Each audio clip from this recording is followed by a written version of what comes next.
কঠিন কবরে নবীজি বললেন, উম্মত রে, কবরের ভিতরে সর্বনিম্ন আযাব একটা সর্প আসবে, তিলক বিশিষ্ট সাপ।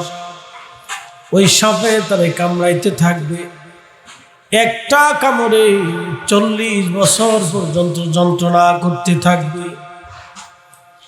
ওই সাপ যদি পৃথিবীতে এসে তার নিঃশ্বাস যদি একবার ছাড়ত, নিঃশ্বাস এত বড়ই বিষাক্ত, ওই সাপের নিঃশ্বাসে সারা পৃথিবীর বায়ু আপনার একবারে বিষাক্ত হয়ে যাইয়া পৃথিবীর মানুষগুলি মারা যাইত, গাছ তরু লতা পাতা সব মরে যাইত। আপনি রাত্রিবেলা যে একটু চিন্তা করবেন, এই সাপ থেকে আপনাকে বাঁচাবে কে? দুনিয়াতে যদি অন্যায় করে যান, অন্যের হক যদি নষ্ট করে যান, এর থেকে আপনাকে কে বাঁচাবে? কে বাঁচাবে? কে বাঁচাবে? একটা হলো হকুল ইবাদ, একটা হকুল্লাহ। হকুল্লাহ নামাজ ছেড়ে দিয়েছেন, রোজা ছেড়ে দিয়েছেন, হজ করেন নাই, জিকির করেন নাই, তাহাজ্জুদ করেন নাই। এই হকুল্লাহ যদি আপনি ছাড়েন, আল্লাহ যদি দয়া হয় মাফ করে দিতে পারে। আর একটা হলো হকুল ইবাদ, বান্দার হক আপনি নষ্ট করেছেন, কারো জমি কেড়ে নিয়েছেন। আল্লাহ ডাকবে, হাবিব সর্বোচ্চ মাকাম আপনাকে দিব, যা আমি আল্লাহর কাউকে কখনো দেব না। সর্বোচ্চ মাকাম কি? আরশে আল্লাহর ডান পাশে নবীজির জন্য একটা আসন বরাদ্দ থাকবে। সুবহানাল্লাহ, কি বাড়ি যায় হবে। আল্লাহ ডান পাশে আসন বরাদ্দ করে রাখবে, ওই আসনে বসবে। নবীজি ওই দিন যা চাবে আল্লাহ তাই দিবে। কোরআন আল্লাহ বলতেছেন, ওয়ালা সাউফা ইউতিকা রাব্বুকা ফাতারদা। নবী গো, আপনারে অচিরেই আমি খুশি করব, সন্তুষ্ট করব, রাজি করব। সাহাবীরা বলল, হুজুর কখন আপনাকে রাজি করবে?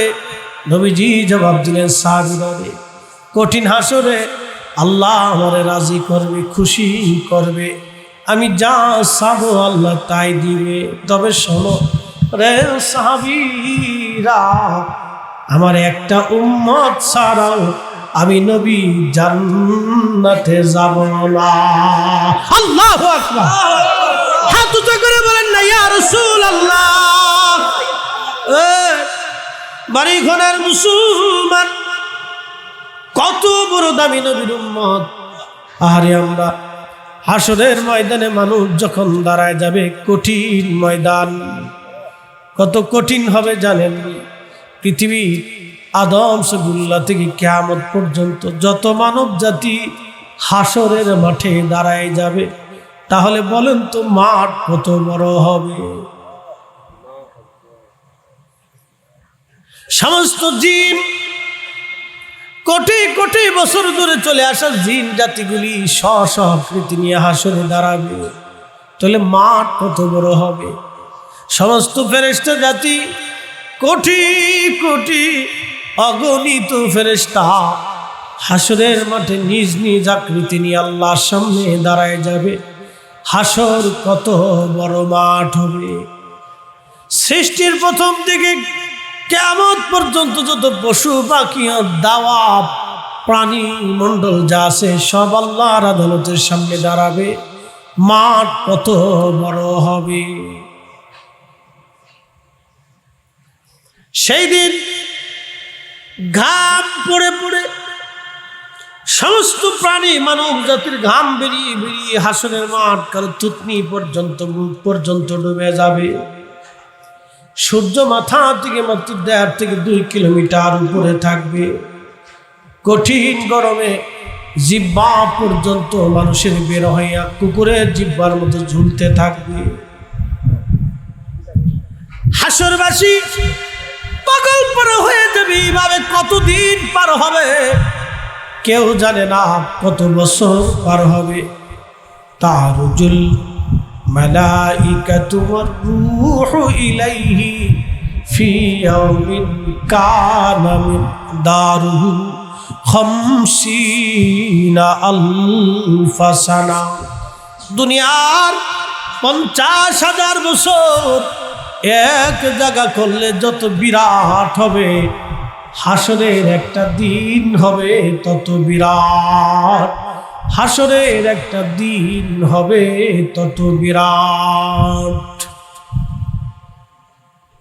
আহা, সে দিন কত বড়! সেই দিনের হাজার হাজার বছর পার হয়ে যাবে, হাসরে বিচার ফয়সালা আল্লাহ করবে না। প্রচন্ড গরম, কঠিন বিপদ সেই দিন। আল্লাহর নবী বললেন, উম্মত রে, ওই কঠিন দিনে আরশে মুআল্লার ছায়া ছাড়া আর কোনো ছায়া হবে না। ওই দিন হাউজে কাউসারের পানি ছাড়া আর কোনো পানি থাকবে না। ওই দিন আমি আমার উম্মতদেরকে ডেকে ডেকে ডেকে ডেকে হাউজে কাউসারের পানি পান করাবো রে সাহাবীরা। এক পেয়ালা পানি যে পান করবে 30,000 বছর। কোন বর্ণনায় জান্নাতে যাওয়ার আগ পর্যন্ত তার পানির তৃষ্ণার কথা আর মনে থাকবে না। চিৎকার মেরে বলেন সুবহানাল্লাহ। নবী বলেন, আমি ডেকে ডেকে উম্মতকে পানি পান করাবো।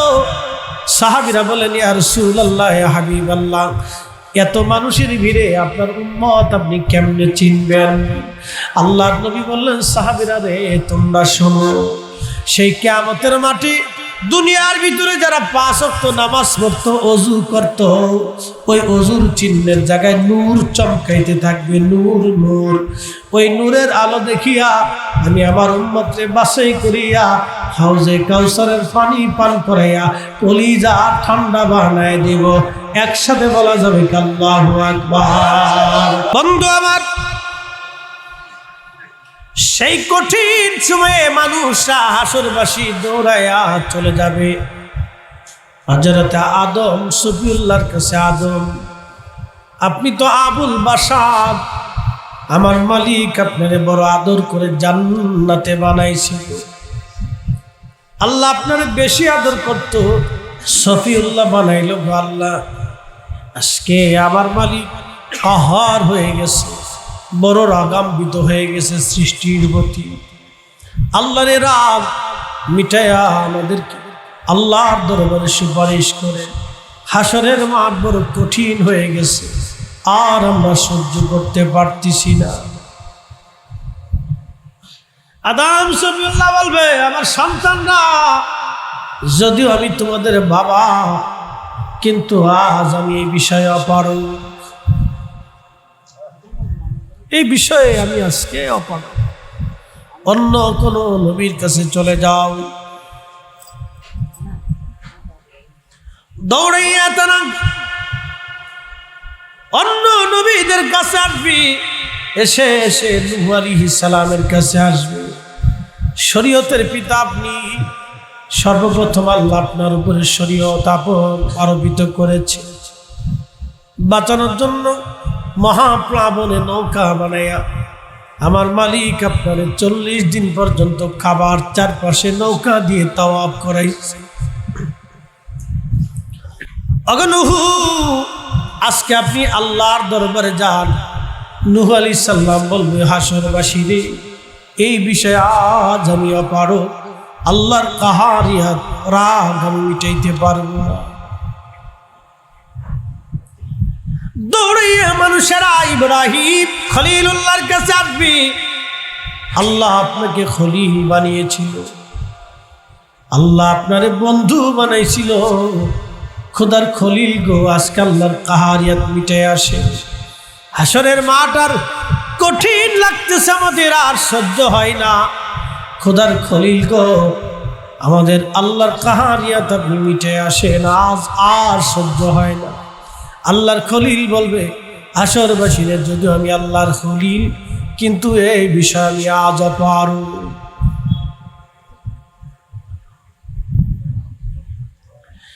অন্য কোন নবীর কাছে যাও, সবাই দৌড়িয়া দাউদ আলাইহিস সালামের কাছে আসবে। দাউদ রে, আপনার তো আল্লাহ মুজিজা দিয়েছিল, সুন্দর কণ্ঠ, চমৎকার লাহানে। দাউদ আলাইহিস সালাম যখন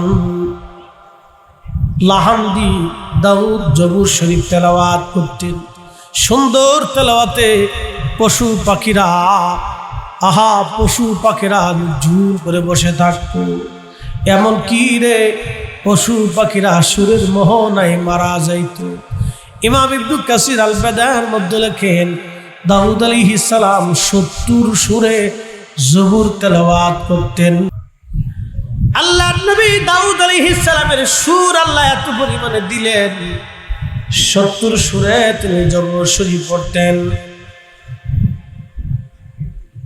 আমার রাসূলের দরবারে সাহাবীরা থাকতো, যারা সুন্দর সুন্দর নাম পড়ে পড়ে নবীর প্রশংসা গাইতেন, আল্লাহর গুরু কীর্তন করতেন, পূর্বপুরুষদের কীর্তি গাথাগুলি তারা গাইতেন সুরে সুরে সুরে সুরে দব বাজাইয়া বাজাইয়া।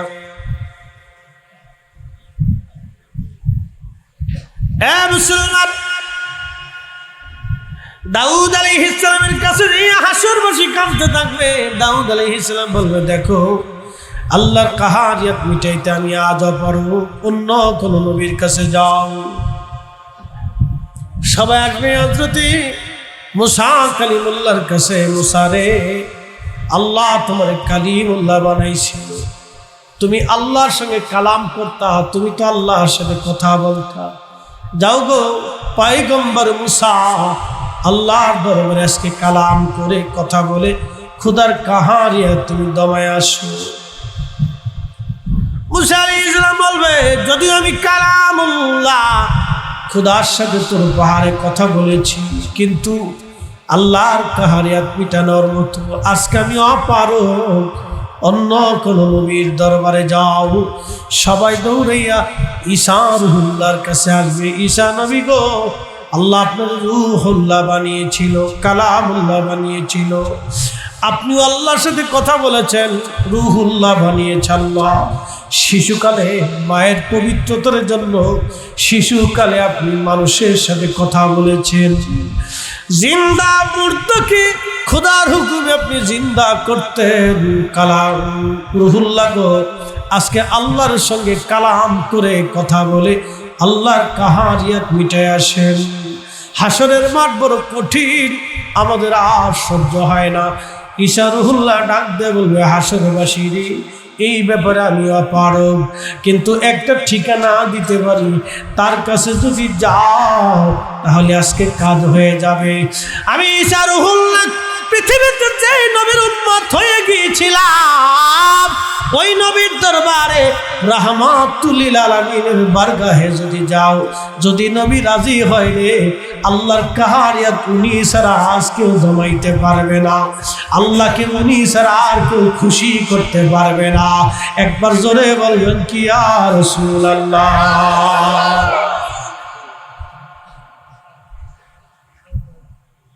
মনোযোগ দিয়ে শহরবাসী দৌড়াইয়া আমার নবীর দরবারে যাবে। কাঁদতে থাকবে, নবীজির দরবারের সামনে দাঁড়ায় দাঁড়ায় কাঁদতে থাকবে। নবীজি উম্মতের কান্না দেখে আর সহ্য করতে পারবে না। নবী কেঁদে দিয়ে বলবে, উম্মত রে, কান্না করবা না, দাঁড়াও দাঁড়াও, মায়া ভালোবাসা, এটি আল্লাহ রসুলের প্রেম, উম্মতের প্রতি নবীর প্রেম। এই জন্য নবীর দরবারে কিছু উম্মত ছিল যারা চোখের পানি দিয়ে নবীকে রাজি করত, ভালোবাসা দিয়ে নবীকে খুশি করত। আল্লাহ তো সবই জানে, তারপর আল্লাহ বলবে, বন্ধু কেন আপনি কাঁদেন? আজ তো কাঁদার দিন না, কি জন্য কাঁদেন? তখনও নবীজি কাঁদে, ইয়া রাব্বি হাবলি উম্মতি। হাবিব মাথা উঠান, আর আপনি কাঁদবেন না। নবীজি কাদার জন্য হাসর কায়েম করি নাই। আমি মালিকের ওয়াদা, আসা আইয়াবআসাকা রাব্বুকা মাকামান মাহমুদা, আপনাকে মাকামে মাহমুদ ওয়ালা বানাবো, সর্বোচ্চ প্রশংসিত স্থানে আপনার মাকাম দিয়েছি। হুজুর কাঁদবেন না, মাথা ওঠান। তখনও কাঁদে, ইয়া রাব্বি হাবলি উম্মতি, আল্লাহ আমার উম্মত অন্যায় করে ফেলছে, গুনাহ করে ফেলছে, আমার উম্মত গুনাহ করে ফেলছে রাব্বি, উম্মত অপরাধ করে ফেলছে। আল্লাহ আল্লাহ ডাক দিবে, বন্ধু মাথা উঠান। আল্লাহ পাকের দরবারে আমার নবীজি তখনও আল্লাহর হাম করবে, প্রশংসা করবে। আল্লাহ বলবে, হাবিব মাথা উঠান, আজকে আমি আল্লাহ আপনাকে হামদের পতাকা দিলাম, সুপারিশের পতাকা দিলাম। আমি আল্লাহ ওয়াদা করেছিলাম, ওয়ালা সাউফা ইউতিকা রাব্বুকা ফাতারদা, অচিরেই আমি আল্লাহ আপনাকে খুশি করব, রাজি করব। বন্ধুরে, আমি আল্লাহর ওয়াদা আপনাকে খুশি করব। নবী মাথা উঠান, আর আপনি কাঁদবেন না। তখনও নবী মাথা উঠাই না, গো হাবিব এই যে সুপারিশের পতাকা আজ আপনার হাতে তুলে দিলাম, যান গো নবী যান, আপনারা যাকে খুশি তাকে নিয়ে আগে আপনি জান্নাতে চলে যান। আপনার আগে আজ কেউ জান্নাতের দরওয়াজা খুলতে পারবে না, আপনার আগে উম্মতের আগে কেউ আর জান্নাতে যেতে পারবে না। জোরে বলা যাবে কি মারহাবা। এই নবীজির সুপারিশ শুরু হয়ে যাবে। নবী বললেন, 70,000 উম্মত নিয়ে আমি রওনা হব। কত হাজার? 70,000-এর বিরাট বাহিনী রওনা হয়ে যাব আমি। তার সাথে আরো 70,000 করে থাকবে, আরো এক একজনের সঙ্গে আরো 70,000 করে নিয়ে আমি নবী সবার আগে জান্নাতে কোরআন আর আসতে হয়ে গেল না? সুবহানাল্লাহ।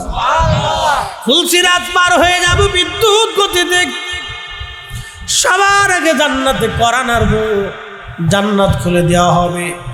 ওই 70,000 তার সঙ্গে এক একজনের সঙ্গে 70,000 করে জান্নাতি দিয়ে আবার হাসরের মাঠে আসবে।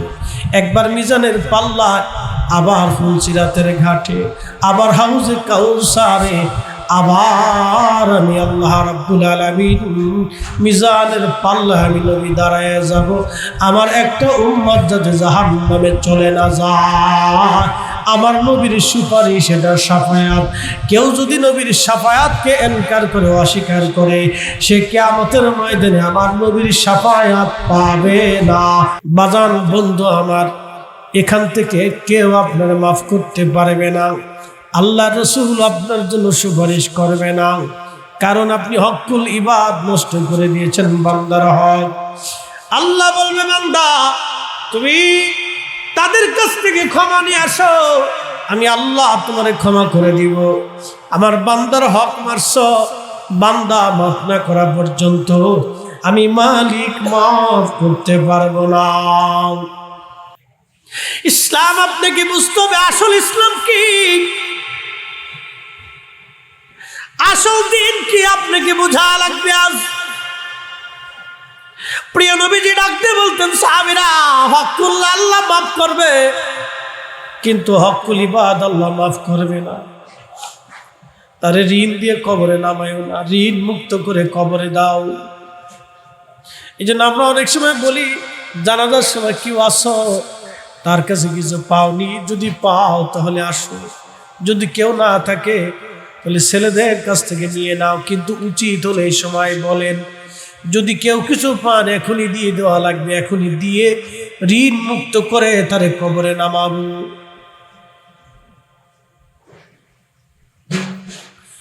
ঋণ মুক্ত করে কবরে নামাইতে হয়, কবর বড় কঠিন জায়গা। ঋণ মুক্ত করে কবরে নামাবেন, এটা ইসলাম। নবীজির সারা জীবনের আমল ছিল, কোনো সাহাবীরে কবর দিলি ঋণ মুক্ত করাইয়া তারপরে কবরে নামাইতেন। ইয়া ইবাদিয়াল্লাযীনা আসরাফু আলা আনফুসিহিম লা তাকনাতু মির রাহমাতিল্লাহ।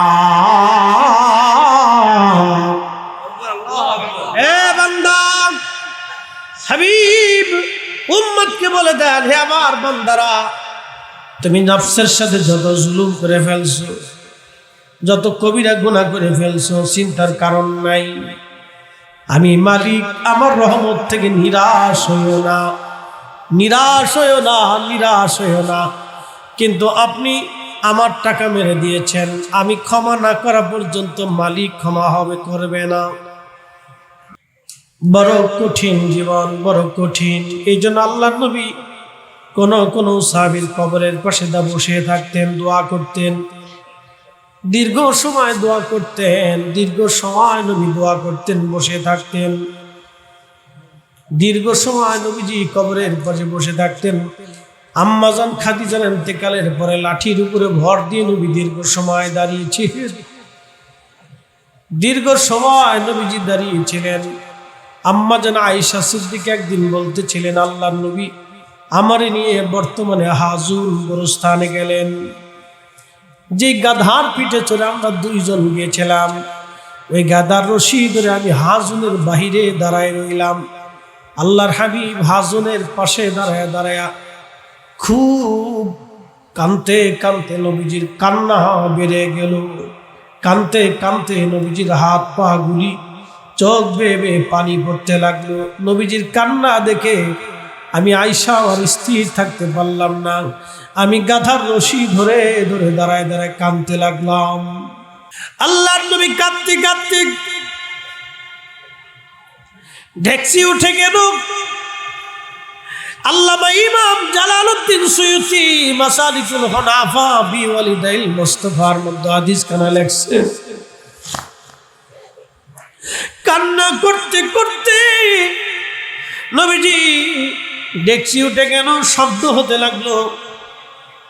আম্মা জান আয়েশা সিদ্দিকা কান্না দেখে আম্মা জানু কেঁদে কেঁদে ফিরতে লাগলেন, রশি ধরে দাঁড়ায় দাঁড়ায় কাঁদতেছে। কিছু সময় পরে নবীজি হাসতে লাগলেন, হেসে হেসে হাজুন থেকে বের হতে লাগলেন। আম্মা জান বলেন, হুজুর এত পরিমাণে কাঁদলেন গোরস্থানের পাশে দাঁড়াইয়া, আবার আপনি আপনার কান্না দেখে আমি আয়েশাও স্থির থাকতে পারি নাই। আমি গাধার রশি ধরে ধরে দাঁড়ায় দাঁড়ায় আমি কেঁদেছি। নবী গো, আপনি আবার হাসতে হাসতে বের হয়ে আসলেন, কারণ কি? আল্লাহ নবী ডাক দিয়ে বললেন, আয়েশা রে, আমি কান্না করতেছিলাম আমার মার জন্য, বাবার জন্য কান্না করতেছিলাম। আমি আল্লাহর দরবারে খুব কাঁদতেছিলাম আমার মা এবং বাবার জন্য। আমি বেশি বেশি কান্না করতেছিলাম। আমার মালিক দয়া করে আমার আব্বা আম্মারে আমার সামনে আনাইলো। আমি তাদের কালেমা পড়াইয়া আমার দ্বীনের অন্তর্ভুক্ত করায় নিলাম। একবার জোরে বলবেন আল্লাহু আকবার। না না, চিৎকার মেরে জোরে বলেন আল্লাহু আকবার। ওই জি তাহাজ্জুদ পড়বেন আপনি, আপনার জন্য অতিরিক্ত করে দিলাম এই তাহাজ্জুদ, আপনি কাজা করবেন না গো নবী, ছেড়ে দিবেন না। যদি তাহাজ্জুদ আপনি পড়েন নবী গো, আশা আপনাকে অবশ্যই দিয়ে দিব, নিশ্চিন্ত আপনি একটা পুরস্কার আমি আল্লাহ কিয়ামতের মাঠে আপনাকে দিয়ে দিব। আয়াবাসাকা রাব্বুকা মাকামান মাহমুদা, মাকামে মাহমুদের অধিকারী বানাবো। এমন মাকাম, সুউচ্চ প্রসিদ্ধ মাকাম, আপনার আগে পরে মাকাম আর কেউ পাবে না। সর্বোচ্চ মাকাম, সর্বোচ্চ মাকামে আপনাকে অধিষ্ঠিত করবো নবীজি, সর্বোচ্চ মাকামে আপনাকে অধিষ্ঠিত করবো ইয়া রাসূলুল্লাহ, ইয়া হাবিবাল্লাহ। সর্বোচ্চ মাকামে অধিষ্ঠিত করবো। আল্লাহুম্মা রাব্বা হাযিহিদ দাওয়াতিত তাম্মা ওয়াস-সালাতিল কায়িমা আতি মুহাম্মাদানিল ওয়াসিলাতা ওয়াল ফাদিলা ওয়াদ-দারাজাতার রাফিআ, আহা ওয়াদ-দারাজাতার রাফিআ ওয়ারজুকনা শাফাআতাহু ইয়াওমাল কিয়ামা আবআসুল মাকামাম মাহমুদা ইন্নাকা লা তুখলিফুল মিয়াদ। একবার জোরে বলবেন কি মারহাবা। আল্লাহর নবী বললেন আযানের পরে এই দোয়া কেউ যদি তেলাওয়াত করে কিয়ামতের ময়দানে আমি নবীর জন্য তাকে সুপারিশ করা ওয়াজিব হইয়া যায়। চট্টগ্রামবাসী, এই দুয়ার ভিতরে একটা শব্দ আছে, ওয়াবআসু মাকামাম মাহমুদা, আর আপনি তাকে মাকামে মাহমুদে অধিষ্ঠিত করেন। আল্লাহ ইন্নাকা লা তুখলিফুল মিয়াদ, যার প্রতিশ্রুতি আপনি তাকে দিয়েছেন, আর নিশ্চয় আপনি আপনার ওয়াদা ভঙ্গ করেন না। জোরে বলবেন কি মারহাবা। কথা কোন ঠিক কিনা? কেউ যদি নবীর শাফায়াতকে ইনকার করে, অস্বীকার করে, সে আর কিয়ামতের ময়দানে শাফায়াত পাবে না। আমাদের দেশে একদল বেদাতি আছে যারা বুকে হাত বেঁধে নামাজ পড়ে, ওরা বলে নবীজি কিয়ামতের ময়দানে সুপারিশ করার কোনো ক্ষমতা রাখে না। সে ফেল করে নিজের মিজান পাল্লার দিকে চেয়ে থাকবে যে তার গুনার পাল্লা ভারী হয় না নেকির পাল্লা ভারী হয়, চিন্তা করে নবী বলে গুনাহ করছে। কত বড় শয়তান এগুলি। আল্লাহ এগুলির থেকে আমাদের ঈমানকে হেফাজত করুন। সকলে বলুন আমিন।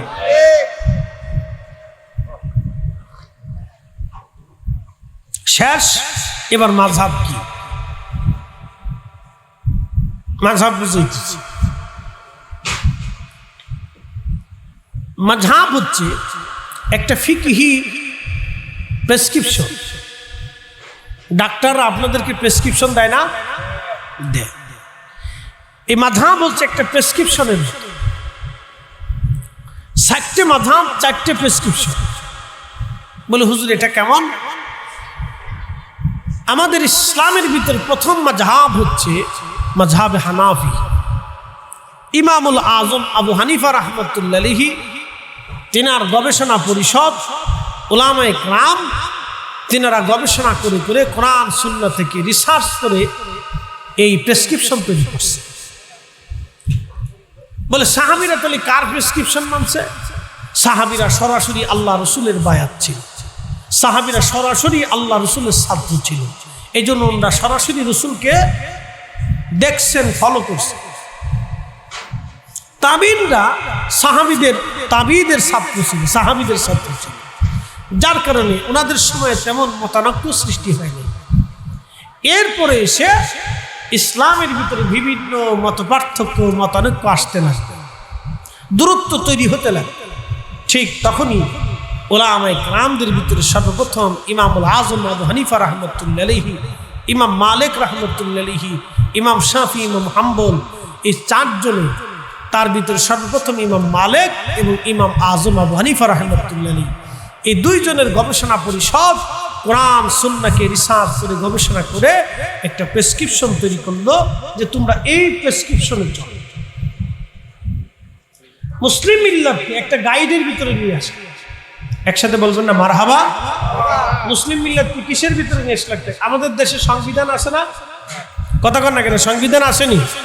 ওই সংবিধান অনুযায়ী দেশ পরিচালিত হয়। দেশের রুলস, আইন, কানুন ওই সংবিধান অনুযায়ী পরিচালিত হয়। মনোযোগ দিয়ে। তা উলামায়ে কেরাম তিনারা কোরআন সুন্নাহ থেকে রিসার্চ করে এইরকম একটা প্রেসক্রিপশন তৈরি করে। এই প্রেসক্রিপশনের নাম হচ্ছে মাযহাব। এই প্রেসক্রিপশনের নাম হচ্ছে মাযহাব। এখন আমি আপনি রোগী, যদি প্রেসক্রিপশন অনুযায়ী না চলি, নিজের রোগ সারবে, বিপদে পড়ে যাবে। তো ঠিক এইরকম ওই সমান আর উলামায়ে মুতাকাদ্দিমিন তিনারা রিসার্চ করে কোরআন সুন্নাহ থেকে আমাদের জন্য একটা প্রেসক্রিপশন তৈরি করে দিয়েছে।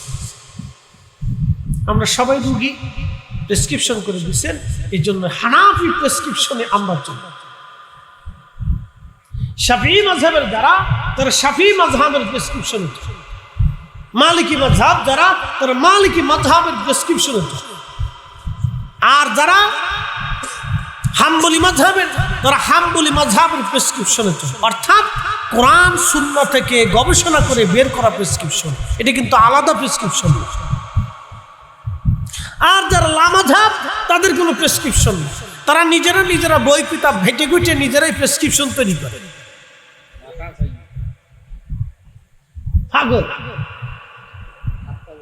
এখন আপনাদেরকে বলি, ওরা বলে কোরআন সুন্নাহ মানলেই তো যথেষ্ট হয়, তা আবার মাযহাবের দরকার কি? তাদের কথা এটা।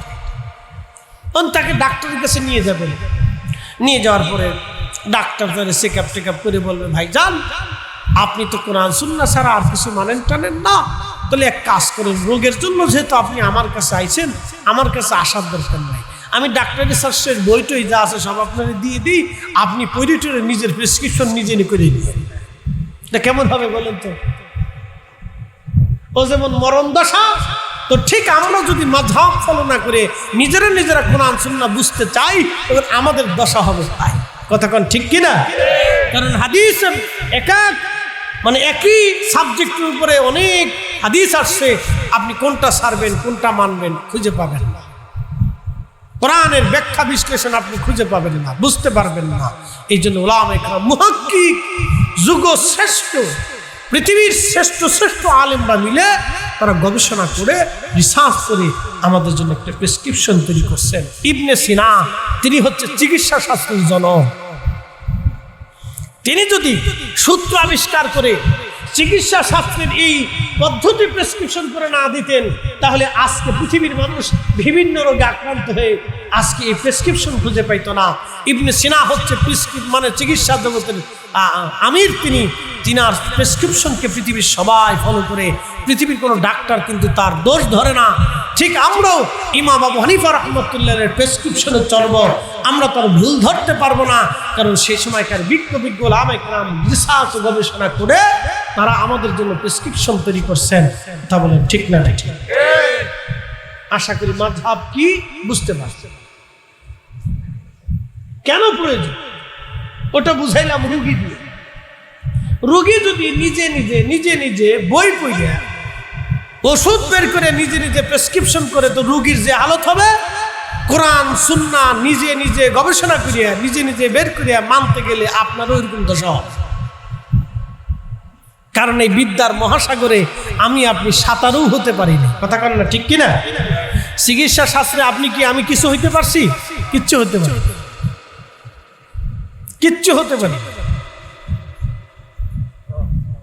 তো কোরআন সুন্নাহর মহাবিদ্যা আমি আপনি কিছু না। এই জন্য কোরআনে আল্লাহ পাকের দিক নির্দেশনা দিয়ে দিয়েছেন, ইয়া আইয়ুহাল্লাযীনা আমানু আতিউল্লাহ ওয়া আতিউর রাসূল।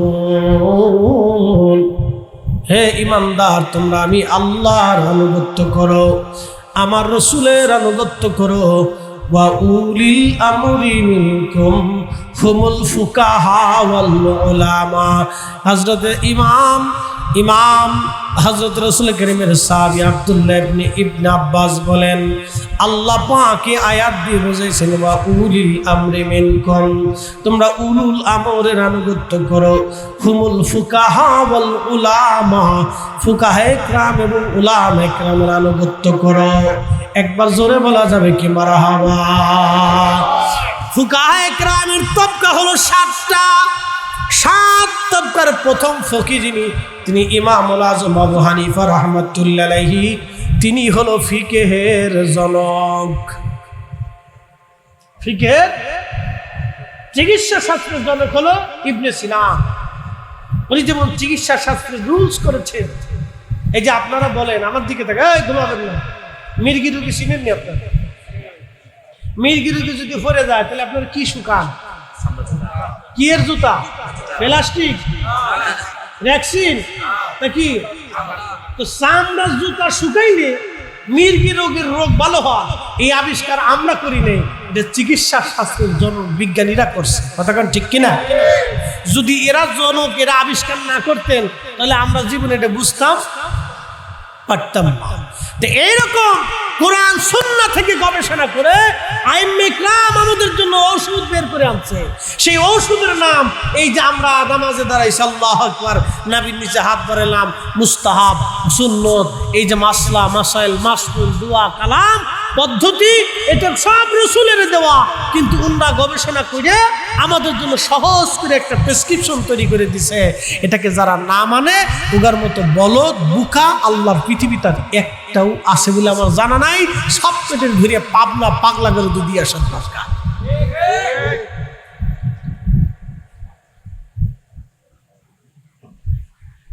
আল্লাহ বলছেন উলুল আমরকে মান্য করো। ইবনে আব্বাস লিখছেন হুমুল ফুকাহা ওয়াল উলামা, তারা ফুকাহায়ে কিরাম, উলামায়ে কিরামকে অনুসরণ করতে হবে, তাদের সিদ্ধান্ত মেনে চলতে হবে, তাদের প্রেসক্রিপশন মানতে হবে।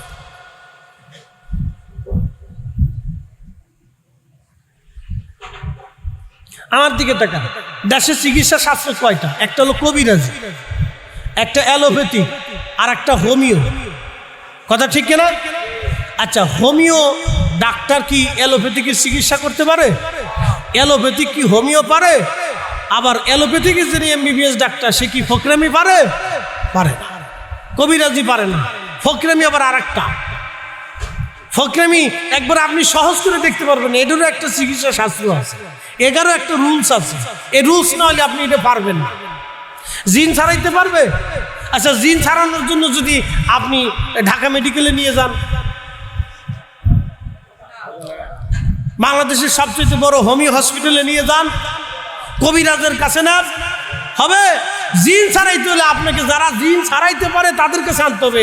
এইটার আবার পদ্ধতি আলাদা। কি কথা কর না? এটার চিকিৎসা, এটার প্রেসক্রিপশন আলাদা। আল্লাহ, এগুলো বুঝতে হবে। এই অসুস্থ যেগুলো এগুলো বুঝে রাখতে। জিন ছাড়াইতে হলে আমার কাছে আনলে হইতো না, আমি হুজুর তাও পারি না। তো জীবনে একবার জিন ছাড়াইতে গেছে, আমার মাদ্রাসায় একটা ধরছে, কারণ আর কেউ ছাড়াইতে পারে না। কি বিপদ! তখন আমার কয়, তখন আমি কামিলে পড়ি, আমাদের মাদ্রাসায় কামিলে পড়ি। তখন আমারও বলতেছে, ভাই একটু তাড়াতাড়ি আসেন, জিনে যারে পাইতেছে তারে ফিটাইতেছে। কি জ্বালা জ্বালা! এক ছাত্রকে ধরছে, হ্যাঁ তা দাখিলে পড়তো। তা আমি তখন কামিলে পড়ি, তা আমি তো জিন ছাড়াইতে পারি না। আমি হুজুর চাই, সব হুজুর কিন্তু জিন ছাড়াইতে পারে না। জিন ছাড়ানোর জন্য এর আইন আছে, নিয়ম আছে, আমল আছে। কি কথা কর নাকি? আমি ইচ্ছা করলে পারবো না। এর আবার আমল আছে, আইন আছে, নিয়ম আছে, কানুন আছে।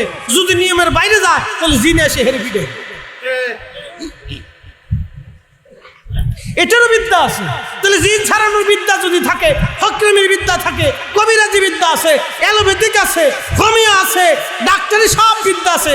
সব শাস্ত্রে রসায়ন, পদার্থবিদ্যা, পারমাণবিক, এই যে যত ইলেকট্রনিক বিদ্যা, এর একটা রুলস আছে, নিয়ম আছে, নেগেটিভ আছে, পজিটিভ আছে। সব কিছুর যদি নিয়ম কানুন থাকে তাহলে কোরআন সুন্নাহর মাযহাব থাকবে না। কারণটা কি? কি কথা কর না? যারা মাযহাব মানে না এগুলো আধা পাগল। ওরে একবারে ভাবনা পাগলা করে দিয়ে দাও।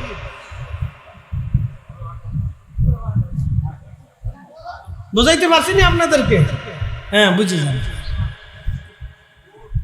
তা আমি গেছি, যাওয়ার পরে আমার দেখে মোটামুটি একটু শান্ত হয়েছে। তো আমি যাই বললাম, বসলাম, তো দেখি খুব মুসরামুসরি করতেছে। আমি কই, তোমার নাম কি? গণেশ। আমি যে কি নাম কি? গণেশ। তার মানে হিন্দু জিন। আর জিনদের ভিতরে হিন্দু আছে, খ্রিস্টান আছে, বৌদ্ধ আছে, নাসারা আছে, শিখ আছে, নাস্তিক আছে, বিভিন্ন ধর্মের আছে, মুসলমানও আছে। আমার নাম কি? বলে গণেশ। তা বললাম, তুমি হিন্দু হইয়া তোমার সাহস করতে তুমি মাদ্রাসার ভিতরে ঢুকছো? তোমার তো আজকে বাইন দিয়ে বোতলের ভিতরে ভরি নিয়ে পদ্মা নদী ফেলে দিবে। যখন ধমক দিছি তখন একটু ডরাইছে। তো কয়, ও আমার শরীর করে মুতলো কে? আল্লাহ, তার মানে কি হয়েছে? ওই মাদ্রাসা থেকে একটা জায়গা ছিল, নাম হিন্দু জমিদার বাড়ি আছে না, আগে জমিদার বাড়ি। তো ওই জমিদার বাড়িতে পোলাপান খেলতে টেলতে যাইতো। ওখানে একটা গাছ আছিল বড় সড়ো, ওই গাছের উপরে জিনে থায়। তো হেতাই করছি কি গাছের গুড়ায় পোলাপন তো মাদ্রাসার পোলাপন একটু ছুটি মুটি পাইলে বুঝেন না শয়তানি করে, তো লুঙ্গিটার উষা করিয়া ওই পায়জামার সেন্টারে খুলে দাঁড়ায় দাঁড়ায় পেশাব করছে আর এরকম সরাসরি করছে। ফুলা ভাই তো দুষ্টুমি করুন, কি কথা কর নাকি? আমরা কি করে বুজুর্গ ছিলাম না? ও হানছেন বুজুর্গ কি বুজুর্গ ছিলেন কি ছোট কথা? কত দাঁড়ায় বুঝতে দিছে কোনো হিসেব আছে? তো ওই করছে কি সেন্টারে খুলে এরকম গাছের গুরুত্ব মুছছে, আবার একটু মেশিনটারে ঘুরাইছে। তা আমার আমি দাঁড়াই রয়েছি, আমার শরীরে মুছছে আর মেশিন এমনি ঘুরাইছে। আমি ওর ধরছি, ওরা ছাড়বো না, ওর খেয়ে ফেলবো, রক্ত চুষে খাবো। আমাকে দেখো, তুমি যদি না যাও আমি তো দোয়া করাম কিছু পারি টারি না, আমি হলো ঝাড়ির উপরে রাখছি। তুমি যদি না যাও তাহলে তোমার কিন্তু বানবো বোতলে বুড়িয়া পদ্মা নদী চলে যাও, তাড়াতাড়ি মাদ্রাসায় ঢুকছো। তাহলে ওরে বলে ও যাতে আর কোনোদিন ওই গাছের কাছে না গাও বলে দেবো, জীবনও আর কোনোদিন যাবে না। পরে দেখলাম বেচারা ভদ্র চলে গেছে। হ্যাঁ উঠতে ভাই আপনি এখানে আমাকে তুই গাছের নিচে উঠতে গেছিলি কে?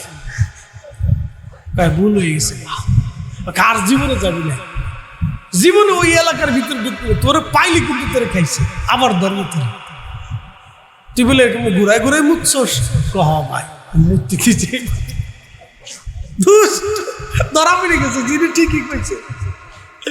আমি আসতে আসতে বাঁচি গেছি। জিন ছাড়ানোর একটা বিদ্যা আছে, এটা আল্লাহ প্রদত্ত জিনিস, বুঝতে পারছি। তো এগুলি এখন আপনাদেরকে বুঝতে হবে। তো মন ফুকাহা উলামা প্রত্যেকটারই একটা রুলস আছে।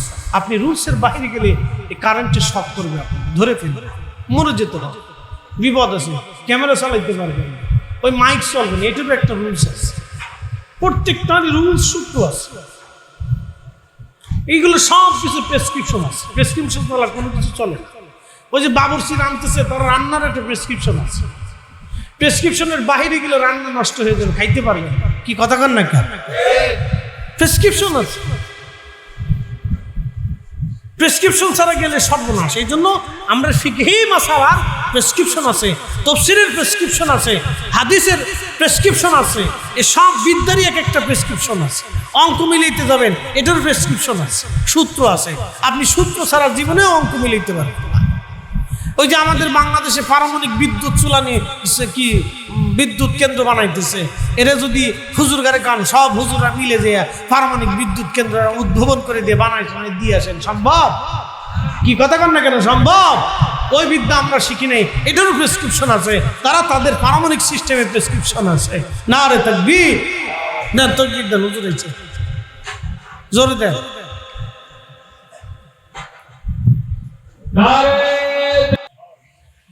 এটা কঠিন বলে দিয়ে যাচ্ছি, ইসলাম বুঝে যাবেন। খালি টুপি মাথায় দিয়ে মসজিদে ঢুকলে ইসলাম হয় না। আল্লাহ নবীজি কোন সাহাবীর ইন্তেকালের পরে কবরে দেওয়ার আগে নবী বলতেন তার কোনো ঋণ আসেনি। আল্লাহ নবীজি বলতেন তার কোনো ঋণ আসেনি। সাহাবীরা বলতেন হুজুর অমুক অমুক ঋণ আছে, নবীজি বলতেন দিয়ে দাও।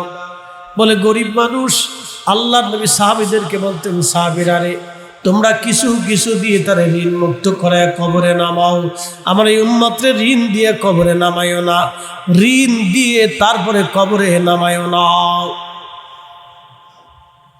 বড় কঠিন, বিরাট কঠিন। আপনি যদি বুঝেন, নবী বলতেন সাহাবীরা উম্মত রে ঋণ দিয়ে কবরে নামায়ও না, ঋণ মুক্ত করে নামাও। কারণ হকুল ইবাদ আপনি মাফ করতে পারবেন না, হকুল্লাহ এটা আল্লাহ মাফ করতে পারে। এই জন্য ঋণ মুক্ত হয়ে কবরে যাবেন, ঋণ মুক্ত হয়ে কবরে যাবেন। যদি দিন বুঝে থাকেন তো ঋণ মুক্ত হয়ে কবরে যাবেন, মরার আগে কোনো ঋণ রাখবেন না,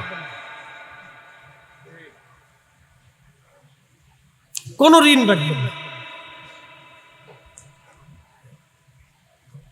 মৃত্যুর আগে কোন ঋণ রাখবেন না, সব ক্ষমা নিয়ে মাপ চেয়ে। আহা ঋণ মুক্ত থাকবে।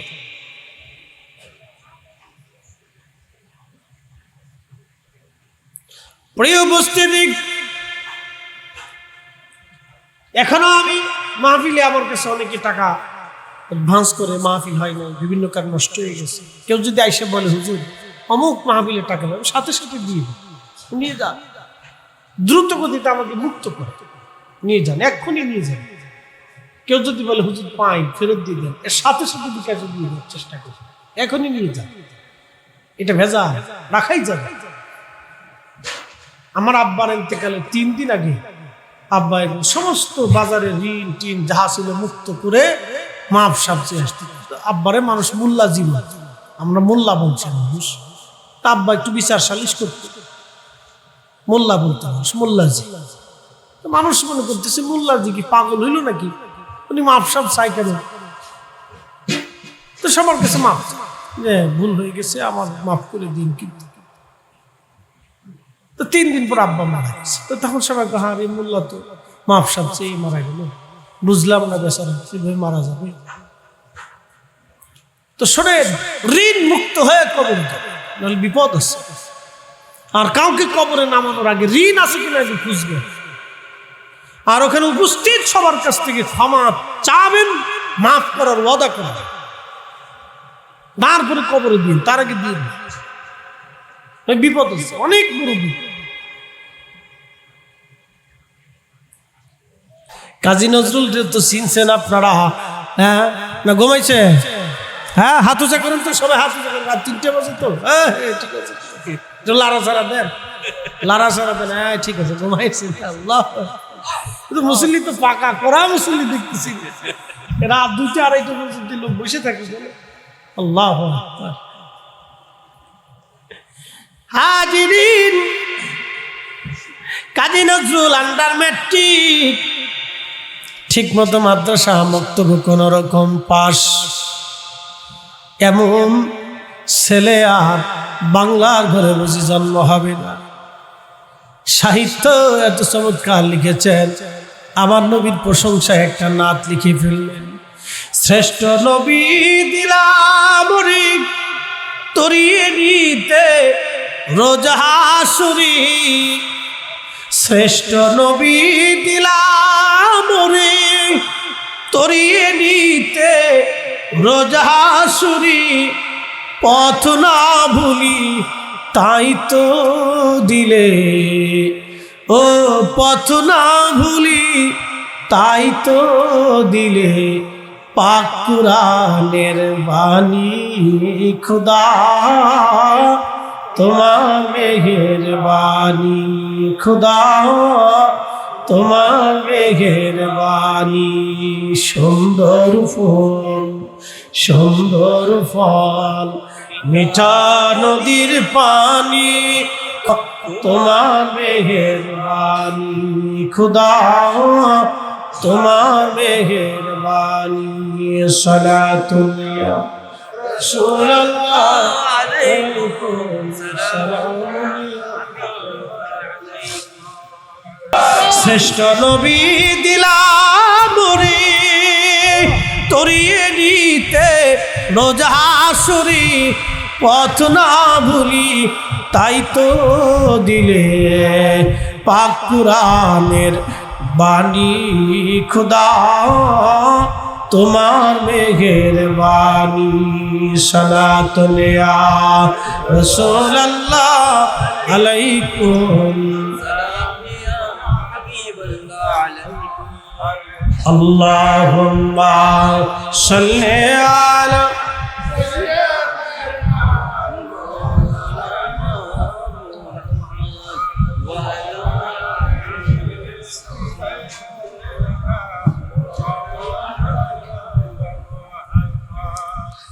আমাদের দেশে একদল আছে বেসুরে বক্তা, আমরা সুরে বাজ করলে ওদের ভালো লাগে।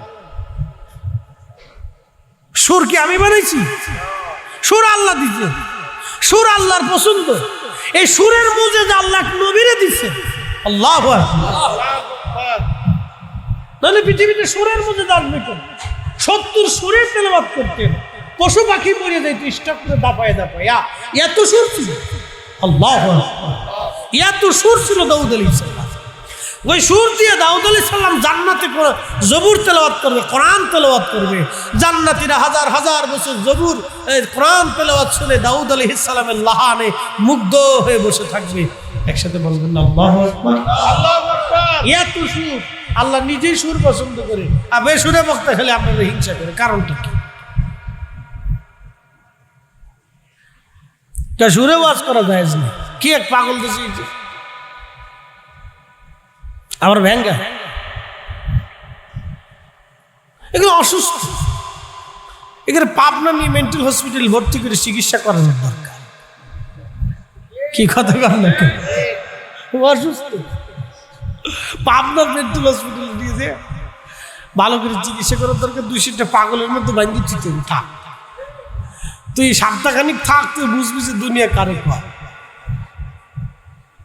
পাগলের মধ্যে সাইডে দিলে বাস, ওর ল্যাংটা করে সাইডে দিয়ে যা। 5 দিন ধর্মটাকে একবারে উচ্ছৃঙ্খলার বিশৃঙ্খল বানিয়ে দিচ্ছে। আল্লাহ নিজে জান্নাতের ভিতরে নিয়া গান শোনাবে জান্নাতীদেরকে। একসাথে বলবেন না মারহাবা। এ কিন্তু দুনিয়ার গান না, ফাইটে যায় বুকটা, ফাইটে যায়। বন্ধু যখন বউ লইয়া আমার বাড়ির কোঞ্চা দিয়ে হাইটে যায়, হাইটে যায়, এই গান না কিন্তু সাবধান, এটা গান না, জান্নাতে শুনাইছে না।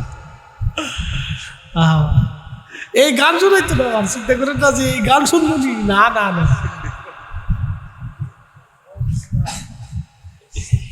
এই গান না রে, জান্নাতের রমণীরা পবিত্র। যেহেতু আজ আসছে একটু শোনাই দিয়ে যান। সুন্দরে বেডি রাস্তা দিয়ে গেলে আপনার চোখ কেমনে চাইয়ে থাকে, আহা সুন্দর। ওই যে কদিন আগে এক শয়তানের সাক্ষাৎকার নিয়েছে, এই শয়তানে কয় কি, সুন্দর বেডি দেখলাম, সে থাকবে অসুবিধা কি, আল্লাহ তো সৃষ্টি করছে। কত বড় শয়তান চিন্তা করে, ওরে লিয়া পায়খানার ভিতরে মুখটা ডুরিয়ে শুনে পায়খানা তো আল্লাহ বানাইছে, তুই একটু সাইডে খা। ককা গাঁজা আল্লাহ বানাইছে, গাঁজা খাবো নাকি? তোর বাথরুমের ভিতরে বাথরুম খাওয়া কথা, এটা তো আল্লাহ বানাইছে, তুই খা। কি কথা কর নাকি? শয়তানের একটা সীমা থাকা উচিত,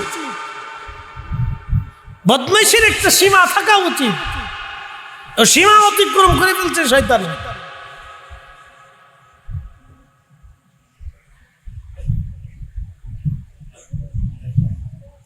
বাবাজি খুবই মনোযোগ দিয়ে শুনবেন।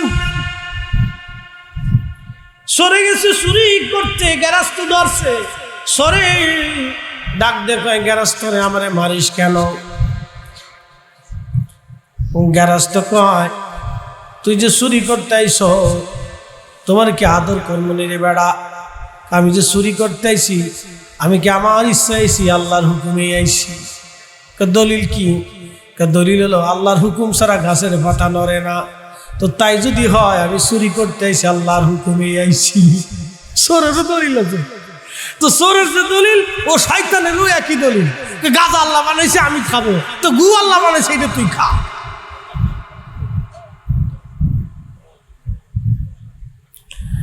এবার সরে কয় আল্লাহর হুকুমেই তো আমি চুরি করতে আইছি, তুমি ফিরাও কে? গ্যারেজ তো আরো জোরে কেন নিতেছে, আরো জোরে জোরে বেরতেছে, আরো জোরে আরো কেন লেগা? আল্লাহ তোরে চুরি করতে পাঠাইছে আর আমার তোরে পিড়াইতে দিছে। বুঝতে পারছেন? কত কোয়ালিটি শয়তান দেখবেন আপনি। আরে মানুষ, একই মানুষ, কত যুক্তি। এদেরও পাবনা হসপিটালে কয়েকদিন ভর্তি করার দরকার। কি কথা কর নাকি? ওরা পাবনা ফাটা দিয়ে রেখে সরকার ধরে নিয়ে সেনাবাহিনীর দল করে দলিলে পাবনা দিয়েছে, ওখানে কয়েকদিন থাকুক। পাগলের আরতের ভিতরে মাঝখানে থাকুক, ওখানে থাকলে ওরও ল্যাংটা করে ছাড়বে। শয়তান দিয়ে দেশ ভরে গেছে, এগুলো অসুস্থ, এগুলো নিয়ে পাবনা মেন্টাল হসপিটাল ভর্তি করে দেন। এগুলো অসুস্থ, দেশ নষ্ট করে দিতেছে শয়তানগুলি।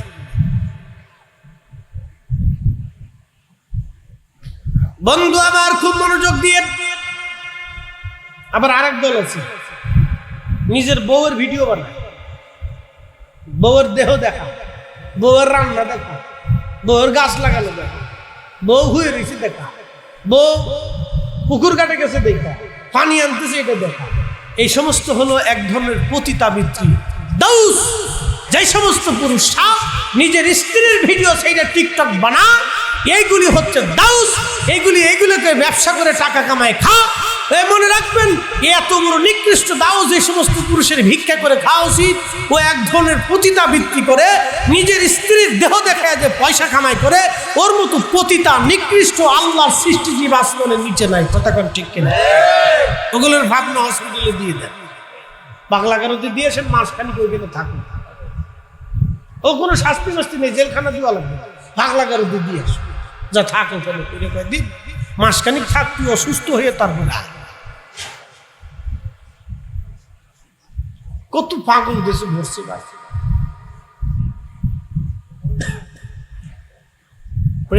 চট্টগ্রামবাসী, আল্লাহ এত জাতি বানাইলেন, কারোর সাথে আল্লাহর প্রেম হলো না, ভাব হলো না। জিনদের ভিতরে খাজা গরিবুল্লাহ নাই, জিনদের ভিতরে হযরত বদর শাহ ওলি আহমদ উৎসাহ নাই, জিনদের ভিতরে খাজা বাবা আজমিরি নাই, জিনদের ভিতরে শাহদুলাল মুজাদ্দিদ আল ফিসানি নাই, জিনদের ভিতরে ইমাম শাফি, ইমাম আহমদ ইবনে হাম্বল, ইমাম মালিক, ইমাম আজম আবু হানিফা জিনদের ভিতরে নাই। জিনদের ভিতরে কোনো ওলি পাবেন না, ওলি পাবেন মানুষের ভিতরে। কথা কোন ঠিক কিনা? আল্লাহ বানাইলেন কত জাতি, হইল না তার প্রেম প্রীতি, অবশেষে মানুষ বানাই প্রেমের কারণে। প্রেমের ডুরি বান্দরে মদিনার সনে, হায়রে প্রেমের ডুরি বান্দরে মদিনার সনে। আল্লাহুম্মা সাল্লি আলা